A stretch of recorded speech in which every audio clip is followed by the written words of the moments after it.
Hey, welcome everyone. Welcome to episode 18 of Damn That's Good with Big Salinas Barbecue. Of course, I'm your co-host, Randy Salinas, joined by always my brother, Junior Salinas, and of course our mad scientist producer, Chris Bustos. Let's get this show started for you. Let's do it. All right, all right. Last episode 17, we had on a great guest that we joined on from the Pit Life Barbecue podcast. Definitely go check those guys out. We had Johnny Maggs and then the Barbecue Broker. Great guy. We just joined him, and it was a different interview we did right from the jump. We just went on there. You would think we've known them for years when we've just kind of met. They listen to our podcast, we listen to theirs, and it's just a great show. We learned a lot of little things from it. Just how things go down from there because they're from Boston area, so they're from the Northeast.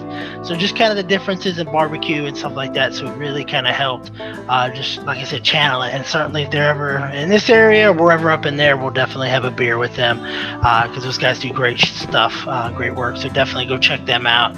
As well, they air every Tuesday on Facebook Live. They're live, ready to rock and roll. But let's get this one going. We got a guest on. We got a jam-packed show. Let's get to it. But first, let's thank our sponsors, which are Holy Smokes Spice Company, Brothers Keepers Barbecue, Prairie Fresh for all your pork needs, Meat Hugger, uh, and of course Big Salinas Barbecue. And of course, if you want to be a sponsor of the show or our competition team, just hit us up and let us know. Then we're going to dive right into our small business shout outs. Mine's going to be from TikTok that I've been following. It's going to be K&C Cattle Company. They are based out of the Austin area. They ship some great meat products to you.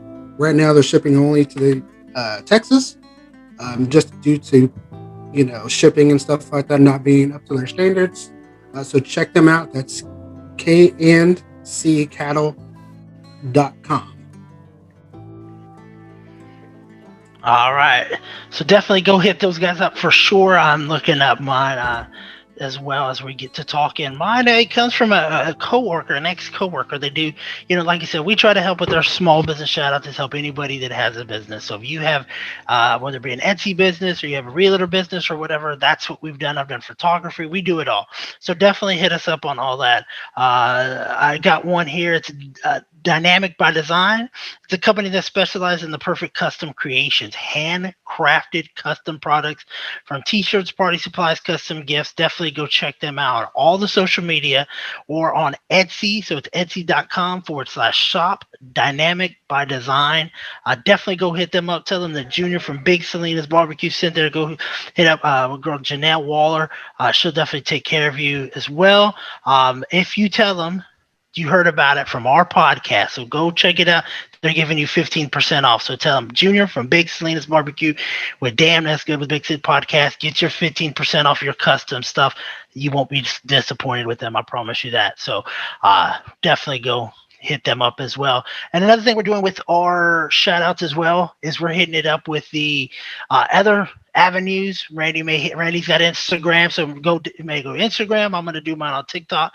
So whatever. So get it out there. And if you have a business or have that small business shout out, definitely hit us up. We will help you out because that's one thing we love to do. Certainly. And we do have our guest in, Mr. Mike De Los Santos of Mike D's Barbecue. If you hadn't come across this stuff, I haven't personally tried it yet, but I've been seeing what he's doing on Instagram, Facebook, TikTok lately.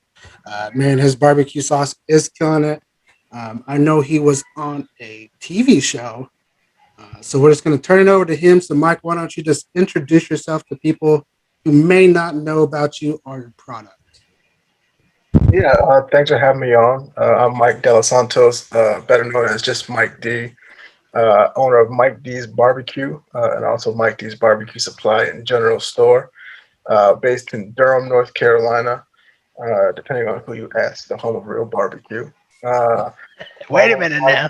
I won't bow to my folks out of Texas about that. And so, yeah, we have an award-winning line of barbecue sauces and dry rubs. We got two sauces, two rubs out.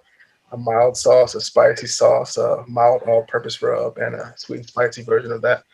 The products, for our sauces, if you know much about North Carolina sauces, you know that there's mostly known for vinegar sauces in North Carolina specifically. We don't really claim the South Carolina folks in their mustard sauce.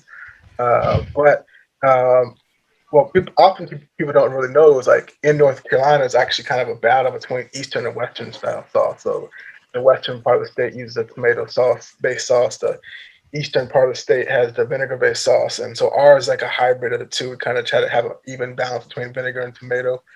So you still get that vinegar that helps to tenderize the meat, but you get a little tomato flavor in there as well. It's not as thin as these pure vinegar sauces you'll see on the east, but it's not as thick as the it's more tomato based sauce that use molasses as a sweetener. So that's kind of the sweet spot of our sauces. We kind of try to bridge the world of North Carolina barbecue because that's what barbecue's about, right? Bringing people together. So we're not gonna fight. We're just gonna make the flavors work together and create some great barbecue products.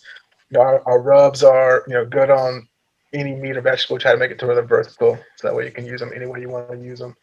All of our products have won awards across different levels, from world champions to first places in international competitions, down to state. Our spicy sauce won best sauce in the state for like 3 years in a row. Our rub has been a grand champion in North Carolina. Our all-purpose rubs won world champion.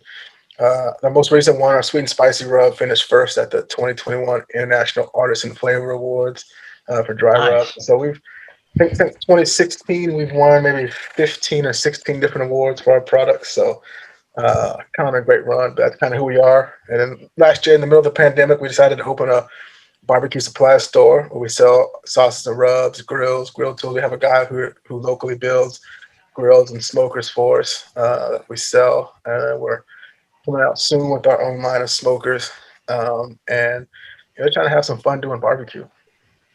Now, how did you get into the barbecue game? Was it growing up, had someone there to teach you, or you just kind of picked it up?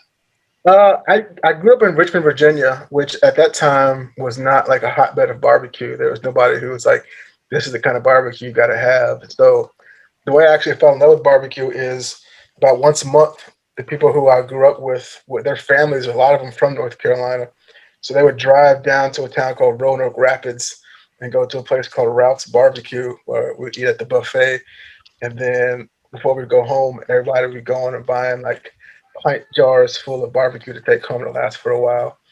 That's kind of where I just fell in love with barbecue because I had to come across any food. I sort of had that reaction from people, right? People were like, Yeah, we have to go eat this barbecue once a month and we will drive 2 hours to another state to get it, right? There's not like, I never heard, at that time, I hadn't heard anybody doing that for any other food. And that kind of like sparked my interest in barbecue. And then it kind of grew. One of my first jobs 20 years ago was working on a food truck. Back then, food trucks weren't like this cool thing where they were on every corner and all over the yes, place. It was kind of a new thing, and people were just like, I can buy food out of that trailer that's parked over here in this parking lot." And we did barbecue, and that was kind of when I first learned how to start making barbecue. And I just been in love with it ever since. And I was trying to find ways to get back to barbecue, whether it was just blogging about barbecue restaurants, blogging about barbecue sauces, or trying to make my own, which is what we ended up doing. yeah, that's a good way to start it right there for sure. That's the way to do it. So here's a question. We're Texas, North Carolina. What's the main difference between Texas barbecue and North Carolina barbecue? Because we could talk about Memphis. You talk about there's a different flavor. Because I've heard people come up and say, well, North Carolina is the best. And of course, we going to always say we the best. And they're going to say, what's the best? So what's the difference? I mean, North Carolina and y'all's barbecue. What's the main difference? it really comes down to meat, like style and meat, right? Texas, is most known for its brisket, right? That's what a lot of people think of when they think Texas barbecue. When people think North Carolina barbecue, they don't think brisket. They think pulled pork or whole hog chopped barbecue, and that's kind of the main difference. There's a lot of vinegar in our sauces up here. Texas keeps it pure, especially with their briskets, right? Y'all do the salt, pepper, a little garlic in there, and just keep it real simple. Our dry rubs here get really complex, trying to add all these different flavors in there. So I think that's the main difference to me. Texas barbecue keeps it nice and simple. and produces great flavor because it's about the meat and the smoke. Yeah. And up here, we're doing lots of pork, lots of whole hog, lots of pulled pork, and so you want to get that super tender and chop it up and pull it apart. And so you're adding a lot of vinegar, and that's to me the big difference. Awesome. That sounds good. So, what in the store? What I mean, I think you dived into it a little bit. What all you sell? What all Jermaine? What's your go? Like, what's your biggest products you sell up at the store?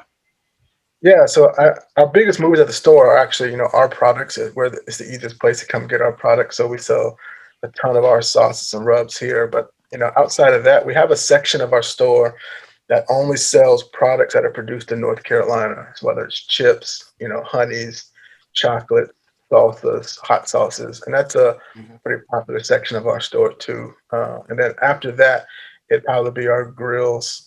We make our guy makes us these grills out of barrels. They're not smokable, just like a nice barrel grill. And it got some other custom charcoal grills that he makes for us. So those are probably the big items that we sell outside of our sausage rubs and those kind of stuff. But it's the grills that we sell. What other stores can they buy your sauce or rubs in besides yours or online? Yeah, so it's a big list. We've got over 50 retail partners across 25 states, and so the easiest thing to do is if you're on our website, there's a retailer section. There's like an interactive map where you can kind of find if there's anything close to you, or you don't have to order. Most of it across the country is in like specialty food stores or like meat markets or just independently owned stores or like small boutiques. We try to focus on that versus the larger chain stores. We can get some larger chain stores here in North Carolina. We're in about 10 Food Lions, which is a big food grocery store chain here. And we're working on some other things to get us in some other bigger store chains in a couple other states that are right here in the southeast. But in general, our bread and butter is trying to work with small businesses to get our products in those places because actually, they care more about your product. You get into the big store Yeah. shelves, you're just one of many sauces on the shelf. But when you work with the smaller independently owned who are also just small business owners like you, right? They're paying more attention to the product they put on the shelves and making sure they're putting quality there. So Yeah. that's what we That's try to really focus good. on. Yeah. Now, I came across you. The first time I came across you was watching TV and a show come on called I Quit. What What was your experience filming that show? Um, and what's been the experience after? Yeah, so that whole show was a pretty crazy experience from like how we got on it to just the filming. And I'm not a guy who really likes cameras. And so Yeah. I went from like, yeah, staying away from the camera to all of a sudden having cameras around all the time. Filming was pretty interesting. Like you kind of learn how seeing how like being in it, you kind of see how some of the shows you watch are made, right? You ever figured out how to get some of those driving scenes. Yep. It's pretty interesting. Some of the times you're driving at like a guy in your passenger seat with a giant camera who's just like right in your face, telling you don't look forward and act natural. And it's Yes. like it's hard to do that when there's a big old camera right here. Yep. Or when they want to get like the outside of your car driving, they like literally like we were on 95, which is a major highway going up the East Coast, and they're like, we're gonna pull up beside you, and so you have to drive real slow. Not, we're driving like 40 miles an hour down a major highway, and they're pulling up next to us in a van. They just throw the side door open. There's a guy like hanging out with a video camera, like just recording driving, and they're like on the radio talking to me, talking about don't look at us, look forward. And you're like, there's like a long line of cars behind us. Like, come on, man, we're trying to go fast. So by the time they finally move over, Yeah. everybody's cussing at you, giving you the finger. It's like I can't control this van with the camera. And I'm sorry. I'm just doing what Uh, I'm told. and then like it's also interesting like when you're how it works with some of like the cooking scenes, right? Because we did a lot of cooking on camera.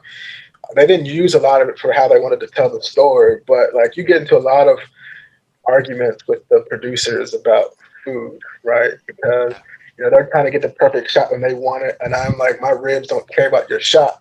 I can't overcook these ribs, right? And so Yep. they're like, no, don't open the smoker yet, don't open the smoker yet. And I'm like, if I don't, and I mess these ribs up, and y'all have it look like I can't make ribs on TV, we're gonna have a problem.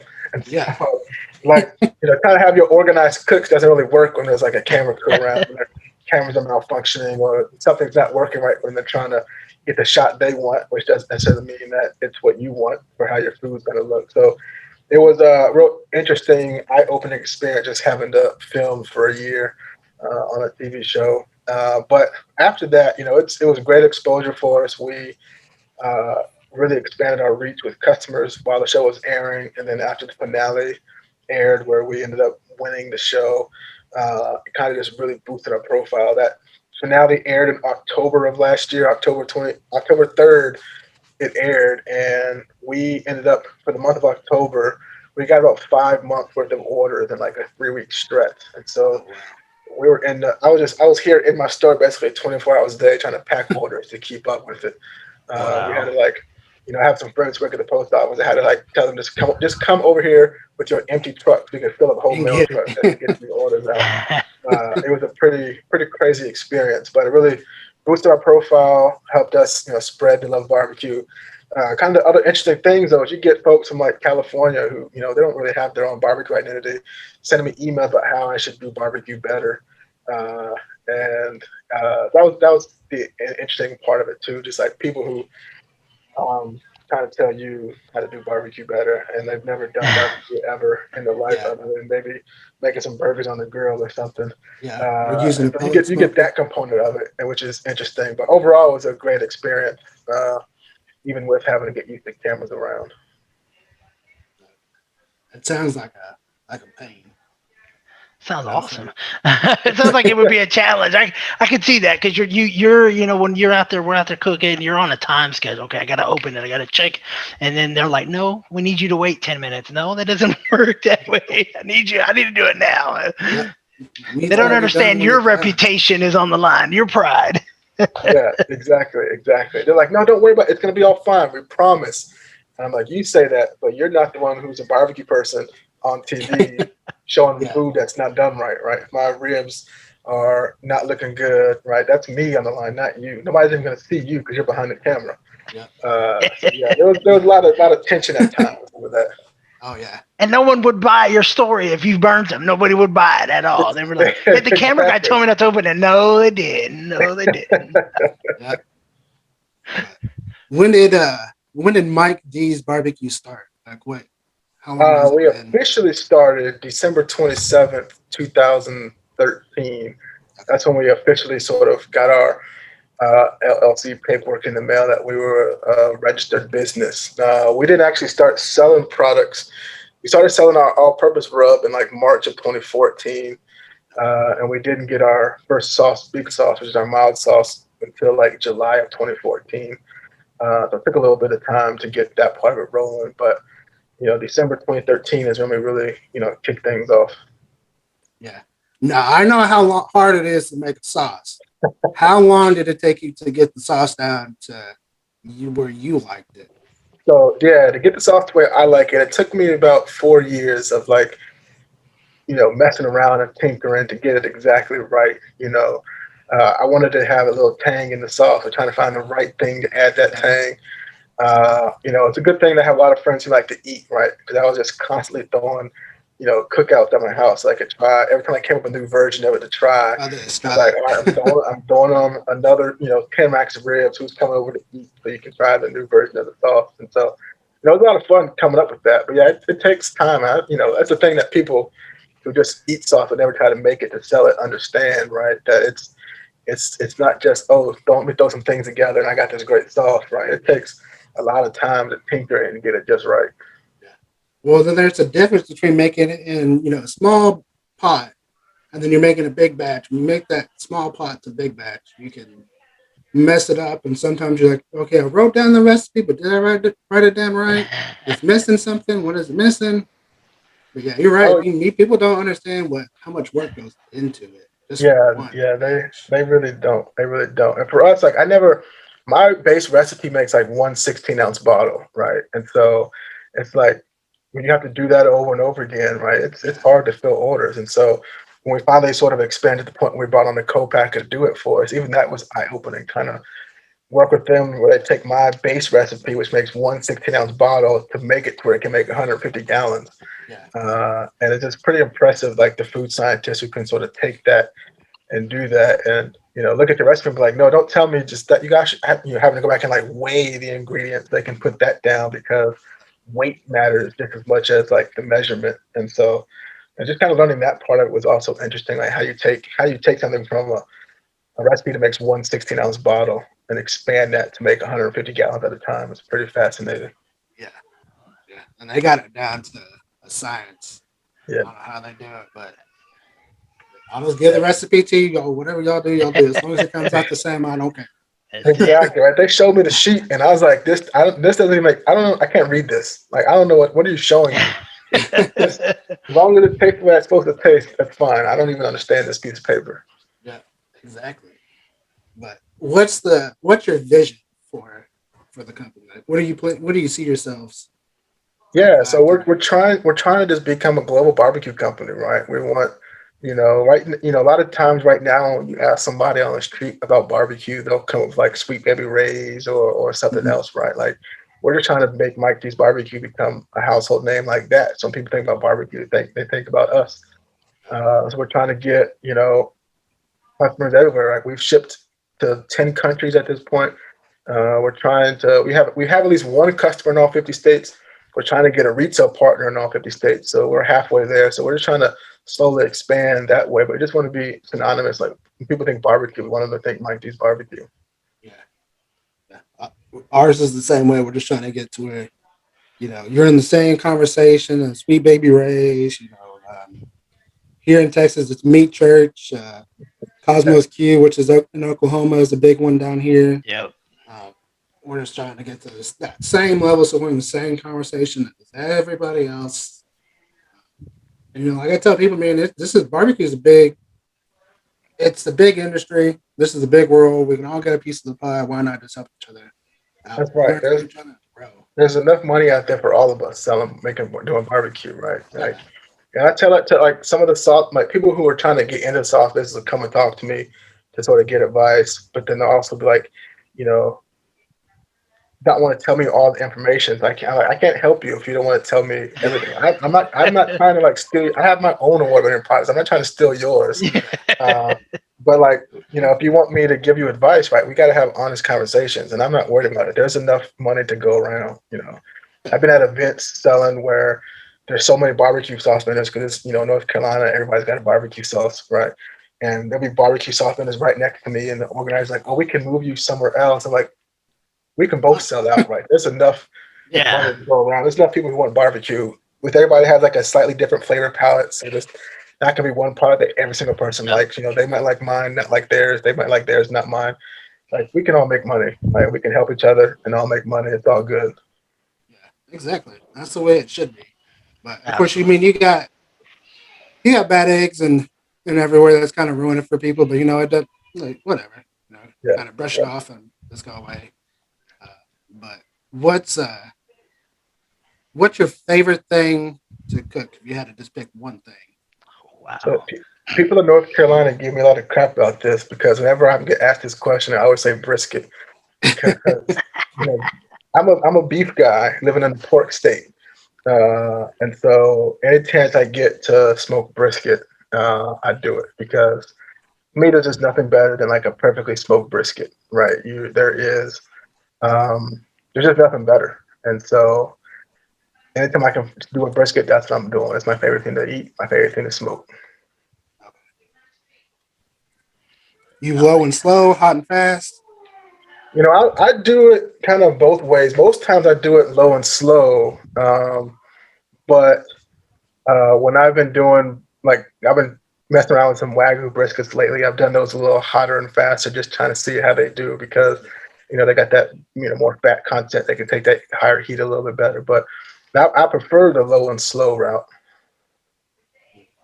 Yeah, I'm kind of right in the middle. Uh, I've kind of honestly got it down to about 250, 275 is my sweet spot in my smoker. It can some briskets will cook in 8 hours, some will cook in 12, 14 hours. It just kind of depends. But man, when they come out juicy. But I mean, low and slow can't go wrong. Hot and fast, you can't go wrong. You just have to watch it more hot and fast than anything else. Yeah, yeah, that's right.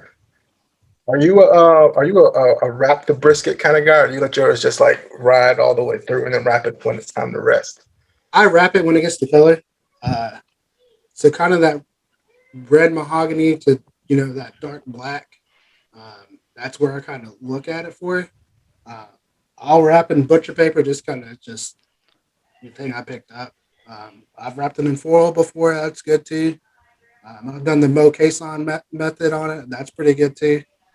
Of course, I've done it where you just let the brisket go, and it's come out good. It's just the bark on some of it and some of the point kind of burnt. So I kind of just like the wrap it just to kind of be on the safe side. What Yeah, about you? yeah, yeah. I'm a no wrap guy most times my brisket. But yeah, if you're not careful, Yeah. parts of that get a little crispy. Um, but yeah, I kind of wrap sometimes with foil, sometimes with butcher paper. To me, there's some people who are like only foil, some people who are like only butcher paper. I think you just gotta. They both can work. You just gotta Yeah.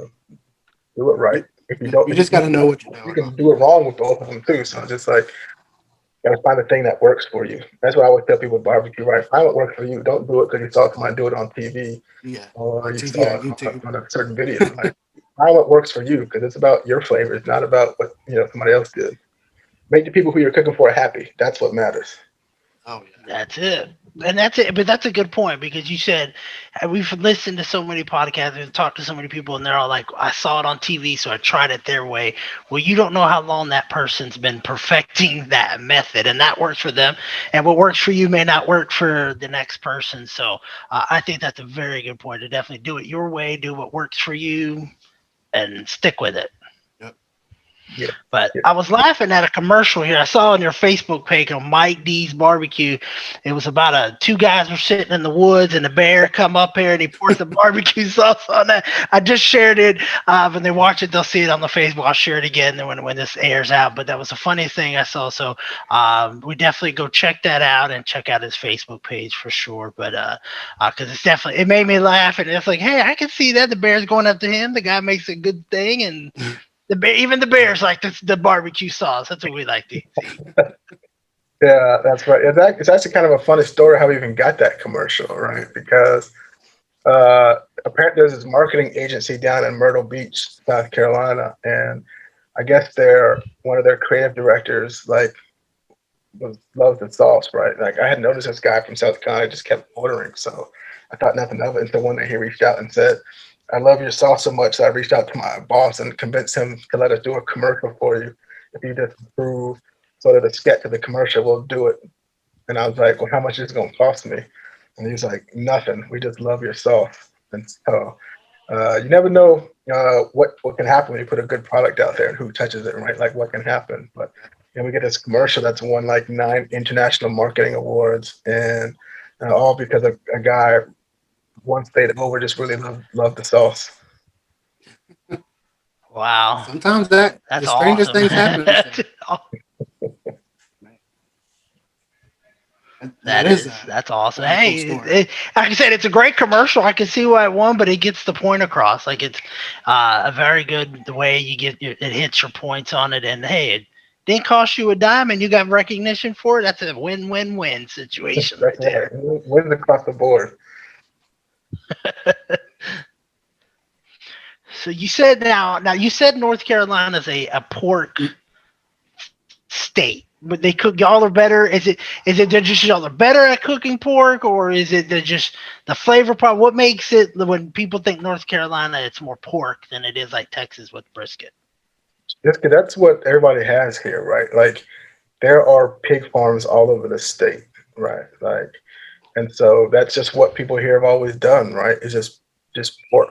Brisket is starting to work its way over here, but for if you just trace back like North Carolina barbecue history, like you have the eastern part of the state where they were doing the whole hog chop barbecue to like the middle of the state toward the western part of the state where they weren't doing the whole hogs, but the barbecue history just started with guys trying to do like little mobile barbecue carts, and it was just easier to get like pork shoulders and make pulled pork off it, and so there's just so many pig farms across the state. Like there's like if you come to North Carolina, you can't find a whole hog or you can't find a pork shoulder. I don't know what to tell you, but like there's a hog farmer everywhere. Like you're never that far away from somebody who can give you some good hog. oh yeah. Wow. Okay. Okay. What's the go-to wood there in North Carolina? Hickory, like they use mostly hickory and apple. You know, apple just goes so well with pork, and same way for applewood. That's nice sweet and that nice sweet tone that it gets. It just works so well with pork. So it's pretty much hickory and applewood is kind of the most popular combination of woods that are here. What's the I know some of it like here in Texas, the offsets is king. California, maybe the pellet smokers are popular because that's what they could use. North Carolina, what's the go-to smoker? Is it an offset? Is it the traditional pits? Yeah, so the most popular one here really is just a pig cooker, which is mostly just like a big barrel drum that's put on a trailer that you can get a whole hog on and be able to flip it. That's kind of the most popular thing. Most folks who, if you have enough space, will have a pig cooker. But outside of that, offset is a pretty for the folks who don't have a pig cooker, offset is kind of the way to go here in terms of how most people do their smokers. Now I see the logo in the back. I see it says "Throw some D's on it." Who came up with that Oh, some slogan? D. How I did that did. come I about? was I was You did? just when I was first starting the business and I was putting things together, and it's Mike D's barbecue. I was trying to come up with like a slogan of like how we could use it. And I was just like, as I was writing stuff down, I just kept writing like throw some D's on it. If you got this Mike D's barbecue, and you have like my original logo, it's like Mike D's barbecue, and it had throw some D's on it going across to use that D for both parts of it. And so yeah, and it's funny because I got a trademark on that, which I didn't think I would be able to get based on some songs that exist that have Yeah. very similar lyrics. I was singing it in my head. I was jamming it in my head. But I was able to get a trademark, so it's pretty cool. Yeah, that is Nice. it is catchy. Throw some D's Hey, on gotta. it. I won't say it on there. I'm gonna start singing. I don't. I'm not a singer. We don't want to break your eardrums or anything. So we've talked about. You said the retail. Where can they find you if they wanted to go? Like I know in the state or there, but where can they find you online to order some of your sauce and some of your products? Because I'm seeing you sell all kinds of stuff. I seen a shirt on there that says "My daddy smells like brisket" type of stuff. I mean, you sell it all. So just where can they find you? Yeah, you can. If you find us on social media, there's always tag parts. You can just order straight from social media. We use a system that allows you, if you just see one of our Facebook posts, you can just comment "sold" and you'll be able to buy it straight from Messenger. But the easiest way to do it if you're not doing all that is just to come to our website, MikeD'sBarbecue.com, MikeDSBBQ.com, and order, and we ship everywhere. Okay. Nice. There you go. There you have it. I mean, and you definitely want to, like I said, it's we love the fact you help out small businesses, and that's what we love to do. As you kind of come in when we were doing our small business shout outs and stuff. So to the listeners out there, definitely go check this man stuff out. You can't go wrong with it. I'm telling you. Any other like? I mean, do you have like? Is there what's your favorite thing when if you're helping a small business? Like you said, you've been to trade shows and you're helping the guy next to you. Will you, if he's struggling, will you kind of help him out? Will you go that extra step to maybe some good vibes come back your way, or have you never been in that situation? Oh, absolutely. I mean, like, I think the thing about small businesses, like, we all got to be there for each other, right? Like, like, people who don't have a small business don't know what it's like, right? And so, like, we're our own support community. So when I'm out, I don't go and give like unsolicited advice because it's one of the worst things about being a small business owner when everybody comes up and tells you how to run your business, right? Right. And so I won't go out and give like unsolicited advice, but I'm also just an open book. If people want to come up and ask questions, I'm gonna talk you through it. Like one of the good things about having the store now is that a lot of folks here will just come in and talk to me like, hey, I'm trying to get this going. Like, what do I do? What are the steps? And we'll sit down and I'll just bring it back here to the office and we'll sit down and we'll talk it out and come up with a plan for like how they can go from where their ideas in their head to take it to productions and all that stuff. And if they've already got a business and they're just saying, hey, how do I, I'm trying to figure out how to market, like how do I do this and how do I do that? Like I'm always willing to sit down and talk with folks to help them sort of figure out what's next for them, give them some of the things that helped me along the way, whether it's trying to help them figure out like what wholesale site to set up on to find more retail partners, whether it's, just helping them think about, strategies for what they're going to have on their, for shipping, right? Because oftentimes folks want to just come out and they ship like individual products and shipping is just through the roof, right? So just kind of talking through that kind of thing. And I'm always willing and able to just talk with small business, just to share what I've learned over the last, almost 8 years. And, if it can help them, it helps them, right? There's nothing like, I don't view it as like, I can't help you because you're my competition. I view it as, we're Gotcha. all in it together. Yeah. That's what I learned. I'll help you. And, maybe one day you'll come back and help me with something. There it is.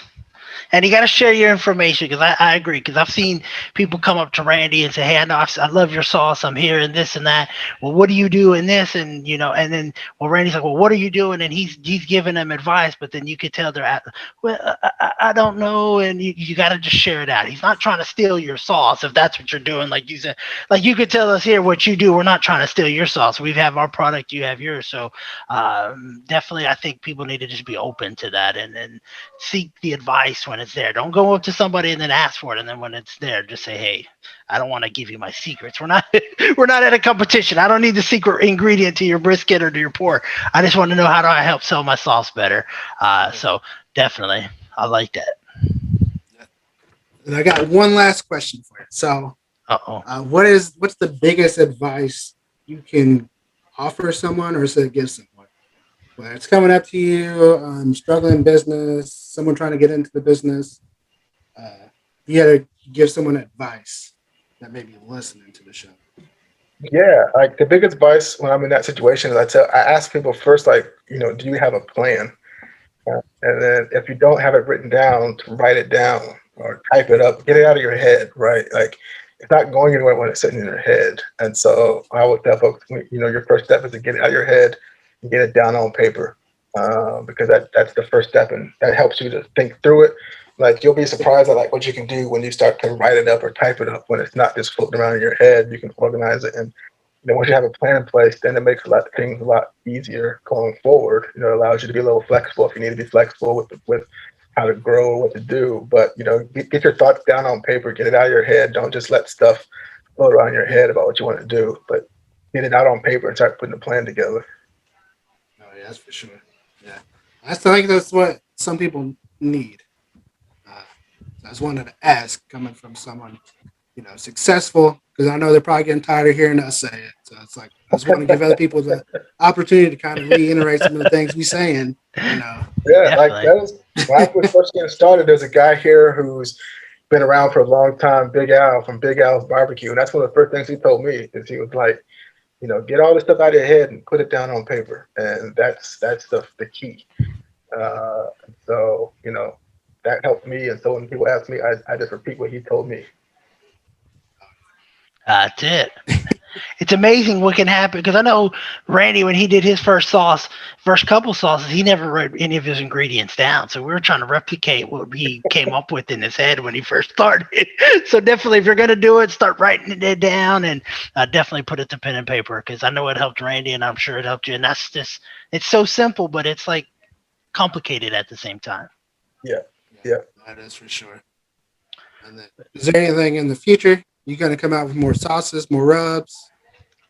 We're always trying to plan what's next. We got a couple of sauces that we have ready to go. We just have to kind of get our labeling done and get some testing done for like our nutritional labels and all that fun stuff that has to go into it. But yeah, we've got 2, 3 sauces that we hope to bring out over the next several months, and working on at least one more rub too.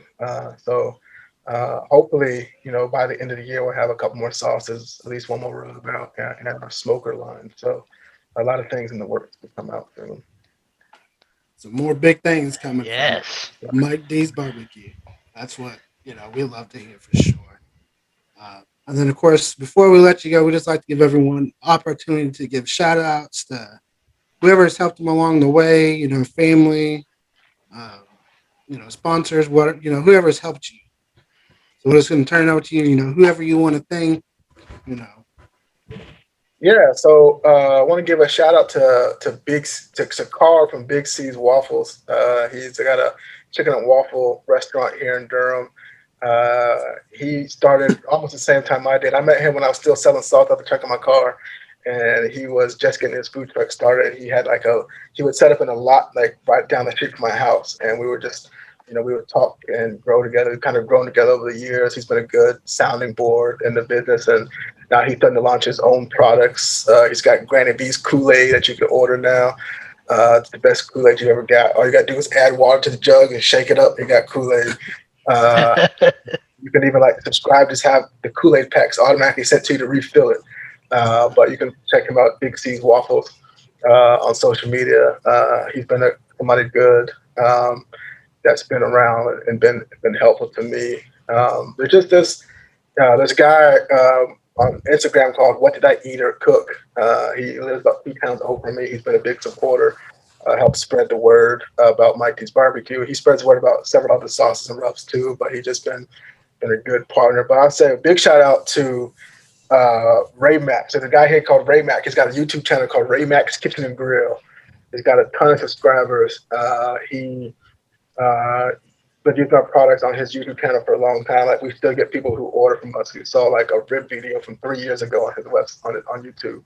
And so Ray Mac's been, a real good partner over the years. When I was first getting started, he made a couple videos on his YouTube channel, allowed me just to shout out our products. After I met him at an event with him, he was just walking around with his friends.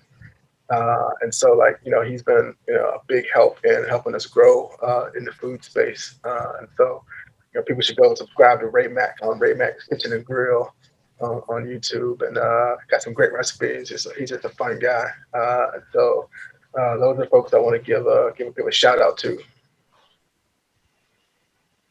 anybody else? You don't want to leave anybody else out. Yeah. Just want to make sure so you don't get in trouble. People are gonna watch it, but how come you didn't shout me out, right? The folks who have been really helpful for me over the years, they know who they are, and but we just want to give a special shout out to those three guys who. I feel like when I do these kind of things, I don't give those guys enough shout outs for the things that they've helped me do over the years. Other folks that I've talked about on different podcasts and stuff get lots of love from me, but those three guys specifically, I have not given as many shout outs as I should give to them over the years, and so wanted to highlight those three guys.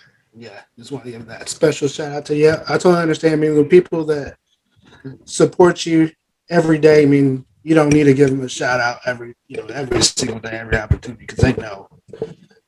But yeah, those ones who maybe done something like you were saying, I could see you doing special shout out for it. But yeah, y'all go check out those people and certainly check out Mike D's Instagram, Facebook, TikTok. You want to just reiterate where they can find you on social media and online? Yeah, on social media, you can find me at Mike D's Barbecue. Like all our social media is the same, Mike D SBBQ, Mike D's Barbecue. You can shoot me a message on there. I'm the one who responds to 99% of the messages. One of my employees at the store sometimes responds to messages, but oftentimes if somebody's asking me a question, they're like, I think you know this person, you should talk to them. I don't know what that really are. So, that's where you can find me on social media. And then just, visit our website, MikeD'sBarbecue.com. You can kind of see it here in the background, MikeD'sBBQ.com to order products. And, hit me up on social media. Let's always talk. Throw some D's on it. That's right. I did in my head. I'm going to have to listen to it on the way out. I love it. I'm telling you, man, that is catchy. But yeah, certainly thank you for coming on, man. We really do appreciate it. It's always amazing to talk to somebody who's started off just like we are and is growing every single day, every single week. Yeah, definitely. Thanks for having me on. It's been a lot of fun. It's always fun to just talk barbecue with people who also love barbecue. I've been watching you grow and, expand the reach of states for your different products and stuff. And I love how you write the big messages on the outside of the box so everybody can see that, right? I write messages like on my package on the inside, but I like how you do it, right? It's big on the outside of the box, right? So people see that love right from the beginning. And No, so, I tried to put it on the inside, get a little card, write it. But my handwriting is bad. As you see through some of those boxes, I was like, mine is terrible too. Right, I try to like write really slow so that they can read it. But yeah, like those things go All a long way. caps. All caps. That's right. Those things go a long way. But like writing on the outside of the box, right? It's just that's good customer service, man. It's showing that love to people. So I love how you do. Absolutely. Certainly, I do appreciate it. Yeah, man. You have a good one, dude. Thank you so much for joining us. All right, y'all too. Thank you. A good one. And then when we come back, we're gonna wrap it up. We'll reiterate our small business shout outs, etc. And then whatever else we got to talk about. Blow the whistle! Blow the whistle! Blow the whistle! We like to party. You're listening to A Good Day for Football with Chris Bustos, Nathan Bedard, David Kroboff, and Troy Warren. Alfonso Noon is a guy who farts in the bathtub and bites into bubbles. Hi, I'm Andrew Luck. I like books. Let's go out here! Yes, sir! Oh! Hey, Oh! Dominate! it's compelling. Some bodies. He's a cover girl. And the pass is caught. Oh! Touchdown, Dallas.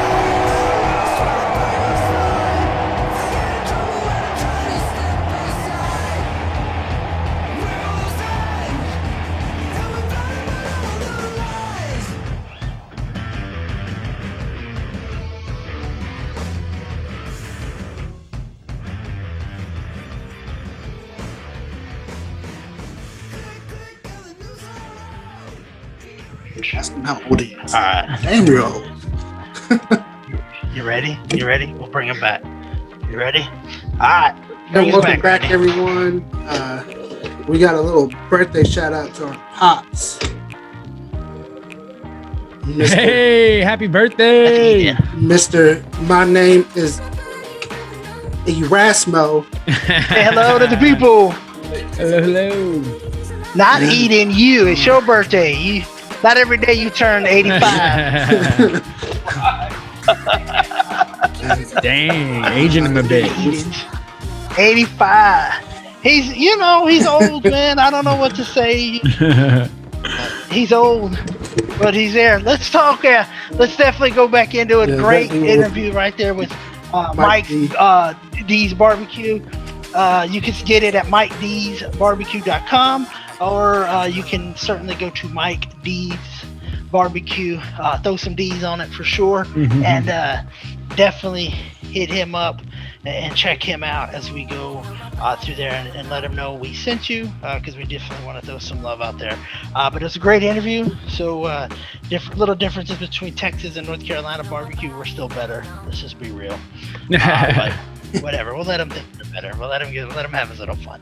But let's go into it. I read something here today, and I want your take on it, Randy, Mr. Texas fan. Texas and Oklahoma potentially joining the SEC. They've been talking about it for the longest time. I think if the money's right, they'll both leave. That's the death of the Big 12, huh? Yeah.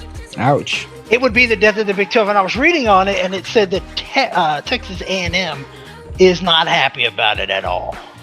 They want to be the only Texas school in that conference, and it's all based recruiting money-wise. They've got the expensive coach in Jimbo Fisher, so they've got all these expensive people. And if Texas goes there, and especially if Oklahoma goes there, who gets just as many recruits from Texas as Texas gets, they're really going to cut them down. And it's almost like Texas and Oklahoma would leapfrog them for sure, in my eyes. So, interested. I mean, it raised the competition up for me. For years, I've been saying the SEC maybe isn't as good as we think, because it's always the same four teams. I think that's why they're kind of pushing for Oklahoma and Texas to be in there. But when you said Texas A&M is kind of not happy about it, it kind of makes me remind me of the, head of state with Chris Rock telling the vice president, "Why are you running? Why are you running?" Yeah, kind of like Texas doing. "Why are you running? Now you can get away from us." Thought you could, but you can't. And I think it'd be good because you would see the rivalry come back. So what's better for college football than seeing Texas versus Texas A&M every Thanksgiving night, Black Friday? We need to see that once again. But it's Thursday Absolutely. night for or Friday, whatever day it is. That's what we need back. I agree. I agree. I like it. Like I said, I would like the move. It would shake it up, but what would it do to? I mean, you basically are. It'd be the death of the Big 12. So, I think it would automatically, if they did it, it would have to push them to expand the playoff more. And you mean, I honestly, it's like I know the conferences and there's tradition that's college football, but let's just kind of do away with it a little bit or do something with it, and let's expand this college football playoff and let's go to work. Let's have some fun with it, because it is coming around football season, and there's no greater best time of the year is coming up. So in my eyes, so Well, I don't know if y'all have heard, but there's a certain player in college football that hadn't played it down yet. Is not even named the starting quarterback of his school, and is already making almost $1 million next year. We're talking about the soon-to-be named quarterback for A&M. He hadn't even played it down in college football. He's not even officially named the starting quarterback, and he's already been signed to agency. I think they said Cash App is offering him over $1 million, almost $1 million. I know that there's That's a quarterback steal. there's one from Miami that's making all kinds of money, and he said he would share it with the people lesser on the depth chart. The guys that are 100, because there's so many players in college that never really. Man, he should give that shit to his family. Screw the other guys on the team. He really should. If you're the star there, and if they're smart, they need to invest in it, because we all saw the movie Blue Chips. We know how it goes. There's no guarantee you're going to make it at the next level at all. That's right. They that should you're be even putting that going to away. make it. Put it away. Yeah, if you're able to. What if you get hurt? What if, let's say we'll bring him up, for example, Jalen Smith. Let's say he never was able to play again.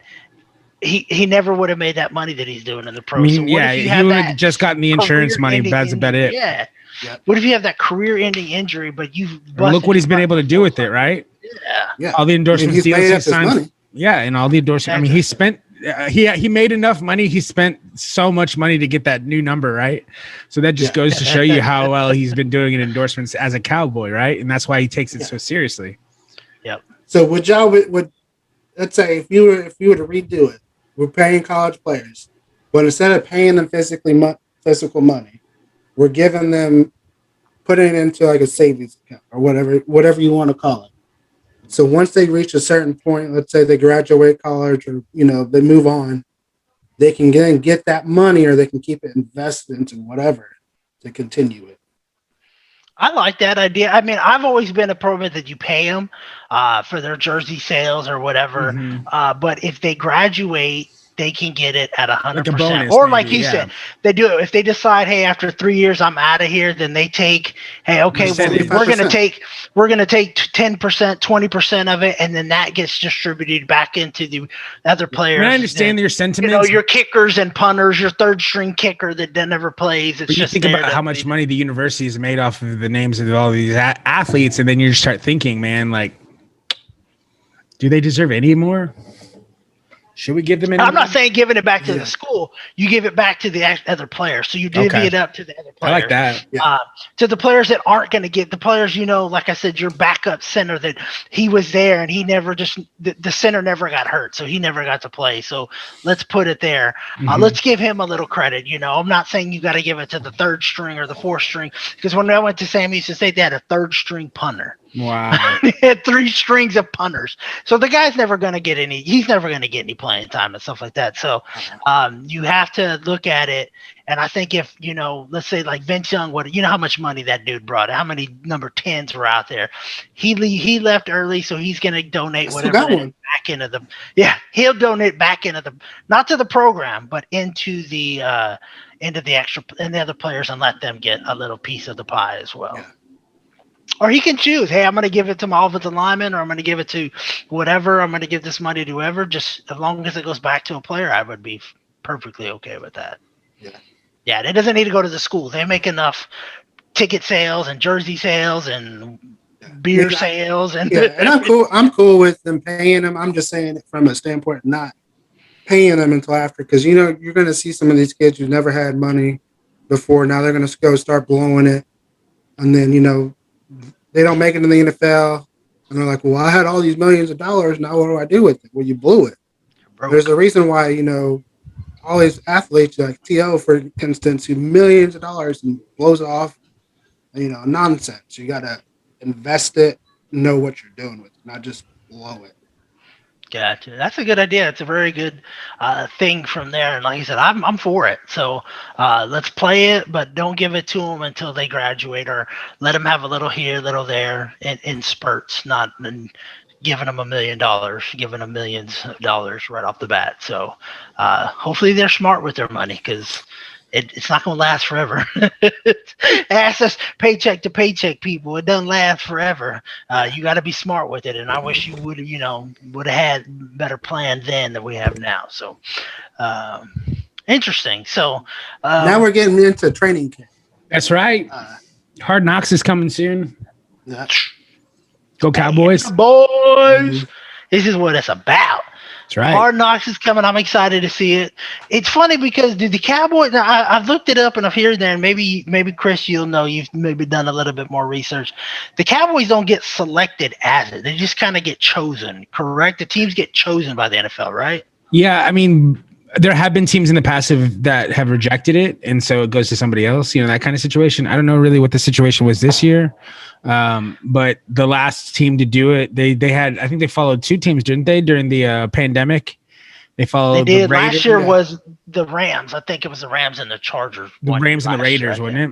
Or was it the Raiders? And then it was the Rams and the Chargers. Maybe that's what it was. The Rams and that's what it was. You're right. Because we watched the Raiders one. I love watching that stuff. I just love, because you see the back end of it, and you see the players the rookies having to make fun of somebody, basically roast a player or a coach or something, and it's gold. It's TV gold. But I know there's some sports anchors out there and that don't like it. See, there's teams that have been on it have never won the Super Bowl, so Cowboys are now destined not to win the Super Bowl. Hey, there's a first for everything. Yeah, and just think about the spotlight, that we get to see and have on the recovery of Dak Prescott. You're going to find out firsthand how that ankle is. And it seems to be fine. Hold up. Seems like somebody's sister might get to see that every now and then, so we won't mention no names. But she certainly got a great job working for the, the organization. So for sure. But training camp. So what's your expectations going into it? I mean, there's already been some injuries. Cam Akers is out for the season, torn Achilles. So.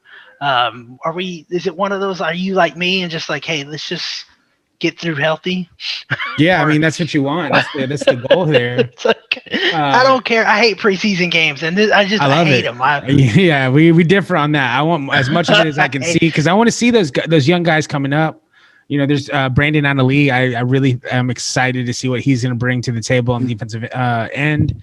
And just like the changes that we've made in the offseason, when it comes to personnel, when it comes to coaching staff, and we'll be getting back together on a good day for football. That'll be coming back out soon. We'll be doing a mock draft to get ready for the draft that you guys are going to be a part of as well. When we all get together for that, that's always fun. And then that'll be coming up usually about a week or two before the season starts.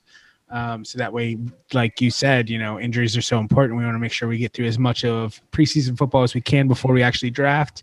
But then we're going to do some preview of the Cowboys and what we can expect from the boys. So it's going to be really exciting, man. I'm getting pumped up and geared up for it. I will say there was a surprise that I didn't know the guy was on the team. I didn't know he was signed. Texas Longhorn receiver Brandon Eagles. I didn't know he signed with them. Nice.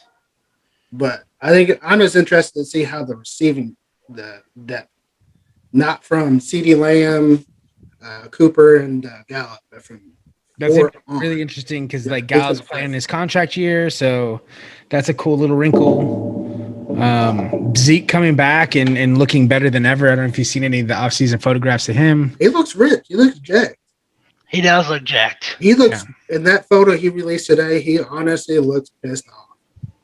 Well, I mean, that's what we've been kind of asking for, especially from a fan perspective. I know a lot of people were trashing him last year, and I just think that the casual fan just doesn't take in consideration how important that quarterback is to a successful running back. You know what I mean? If you don't have Dak to play off of, all eyes are on you. They're stacking up the box. They're clogging it up. They're doing everything they can to stop you, and I think that's where we saw a lot of his struggles last year. Yeah. Well, everybody just wants to see, the big play.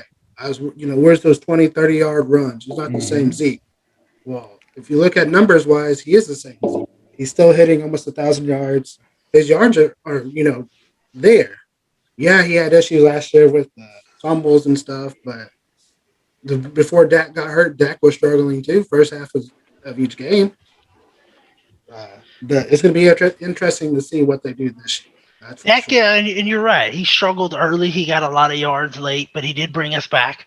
So we have to see how he does. Hopefully, we can get off to that fast start that we want, because you know how it is, Randy. We're sitting here, and I'm sitting here in the Cowboy room, parents' house, and we're watching the game here or wherever, and we're tired. We're yelling at the screen halfway through the thing because it's like, can we not get down 14 points and then decide, hey, let's play? Yeah. So now let's turn it. We'll see. We'll see for sure. So hopefully we get off to that good start this year. We open with against Tom Brady and the Bucks. So we should hopefully Fame game as well. Nobody watching that Hall of Fame game, dude. Everybody loves that. I'm not gonna lie. I'm gonna turn it to the game for a little bit. Now, none of the starters will play, so let's set those expectations. But I will watch it a little bit, because you're right. You're going to see a couple backups, a couple second stringers that are fighting to get on there. And then I like watching, this thing with Hard Knocks will get you going, because you'll see that third storylines, that third string guys. It's you're okay. I'm rooting for this guy. I got to watch this coming up preseason game and see if he gets on the field. So that to me is going to be a little bit interesting on it as well. With the Hard Knocks, I'm excited. Football is back. They're looking to be 100% in the stadiums. We should see. Hopefully, like I said, we'll have a good season this year and not tank completely. So not gonna happen. We're winning the Super Bowl, bud. You heard it here first. You're the second person I've heard it from. The little Scooter Magruder out there, he predicted it last year. So. He predicts it every year. No, you heard it first from Chris live here on the damn good podcast here. So for sure, if we win the Super Bowl, that's great. I know Jerry's desperate for one. He is saying he wants to win one at all costs. But I think it's getting old. It's been a while. It's been 27 years, I think, something like that, going on since we've last sniffed the Super Bowl. I would love for them to do it just to shut up Stephen A. and all those jack wagons at ESPN. So sure, I'm just to shut people up, yeah. But I mean, Jerry doesn't need the Cowboys to win the Super Bowl. No, he got Jerry. They're still the most talked about team. They're still the most hated team. They're still the most profitable team. As much as people hate to say it, the Dallas Cowboys still are America's team because of all those reasons. That's it. That's it right there. And that's what people say. Well, America's associated with winners, but the rest of the country, the world doesn't feel that way. The women's soccer team didn't look like winners when they got beat 3-0 this morning. But it just is. They say we're winners. No, it's because everybody either love us or you hate us. But you talk about America no matter what. It's always brought up. And the Cowboys are brought up on every show, on every sports network, regardless of what happens. There could be nothing going on, but somebody saw Jerry went to the bathroom and took a piss, and they're going to talk about it, what he did. So it's ridiculous. But if we win, they're still going to hate us regardless. Haters are always going to hate, just like in barbecue life and competition. They're always going to hate. So, but I wish we played New England so we could do a show with we would. That game's coming. That game's coming. We can do a live show. We can do a live show but we will have. They did bring us some good things, right? And I think we're gonna have to put our heads together. Maybe we'll have to do maybe a live show or something, and do a little competition between us or something to kind of bring it on, see who wins. Which could help, alleviate some things from Chris as well. So maybe do a live show every now and then, but we'll have to get our schedules all aligned. But what else you got? So college football's going. They're practicing football. NFL's practicing. Crowned a new NBA champion. The Rangers are giving up 20 runs a game or something like that. CP3 choked again. I'm not sad one bit, to be honest with you. The Greek Freak. One small market team, no super team, won the NBA championship. I think the first one since the Mavericks won and Dirk. I guess no, the Spurs won. I was gonna say they weren't look really like they kind of remind me of the Spurs, a little bit. yeah, little gritty team. Mm-hmm. That game, that series basically reminded me of watching the Mavericks versus Spurs go into those series. It did. That's basically what it is. I mean, you had two teams actually you had one superstar out there in Giannis for the Bucks, and then you with the Suns. I mean, you had Chris Paul, and then maybe Booker is another good star that everybody wants. But the But Suns other were than too that, small. there was no one big that everyone loves. Right. There was just two teams going out there fighting for it, trying to see who's going to be crowned champion. I wish Chris Paul would have had it so he could have walked off in the sunset. But No such. get you someone else and let's try to make another run at it. No such. They need a big. If they're gonna get them somebody else, sign Chris Paul back and get you a big man because they got the reason they had no one. They have nobody big, really big, no true superstar. You know what? Hey, we got a 7-footer that doesn't know how to play big down there either way, and Porzingis. So y'all for now. Give us. Kid said he's gonna take him back to where he was, so that Porzingis did what he was told to do, and that was stand at the 3-point line for whatever reason. I think he's shown his game that he's shown he has a little inside game, so we got to get back to that. But basketball season's a long way away. It's football season time for sure. But let's go ahead. Let's get it wrapped up. Randy, what's your final thoughts? Your small business shout out again? KNC Cattle Company. Make sure you check them out, knc.com. Like I said, they do deliver to Texas. They were delivering meats. We're not delivering, shipping meats to outside states of Texas, but they're shipping now. It's kind of gotten out of hand, so they're just kind of taking the seat back and doing it, so check them out. And then, of course, as always, check out our products. If you haven't already, let us know if you got small business you want to give a shout out to. But like I said, give our stuff a try. You never know. You just may get hooked on big taste, big flavor, big Salinas. There it is. Definitely check us out. Again, thanks to the mad scientist producer Chris Bustos doing what he does. I definitely go to, again, Etsy.com/shop, Dynamic by Design. Check them out. Get your stuff made. Tell them you heard it from the Big Salinas podcast, or Damn That's Good with Big Salinas on the podcast, or Randy from Big Salinas Barbecue or Junior sent you. They will give you 15% off your purchase. Hey, that you can't beat that right there. So go get that deal. And when you're out there cooking, remember, always do it with love, always do it with passion, and we will see you down the road. The original 5 levels are big, healthy, husky, fluffy, and damn. People ask, what could be bigger than damn?